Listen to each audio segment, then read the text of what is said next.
আসসালামু আলাইকুম, Nargis notes cooking নেস্টে আপনাদেরকে স্বাগতম। আজকে আমি রান্না করব লাউ শাক এবং আলুর ঝোল। এগুলো হচ্ছে লাউ শাক, এগুলো কেটে বেছে নিয়েছি আমি। আর এগুলো হচ্ছে আলু। একদমই অল্প মশলায় লাউ শাক এবং আলুর ঝোল রান্না করব আজকে। তো চলুন আজকে রেসিপিটা শুরু করা যাক। কড়াইয়ে পানি গরম করে নিচ্ছি।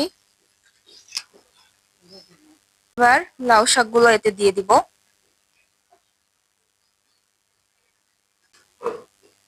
আলুগুলোও দিয়ে দিব। দিব মরিচ কুচি,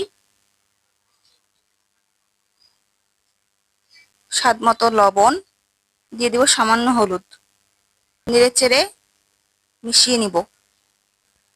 এ পর্যায়ে এগুলোকে ঢেকে রেখে দিন, আর কিছু করতে হবে না। তরকারিগুলো এখন অর্ধেক সিদ্ধ হয়ে গিয়েছে। এখন আমি এতে বাগার দিব। বাগারের জন্য প্রথমে দেব সরিষার তেল, জিরা, গোটা কালো জিরা। একটু ঢাকা দিয়ে রান্না করে নিব।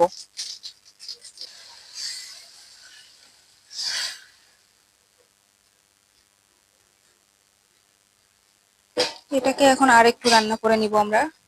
লবণ আর ঝালটা আপনারা যেমন খান তেমন দিবেন। আমার কাছে এই তরকারিটা একটু ঝাল ঝাল খেতেই ভালো লাগে।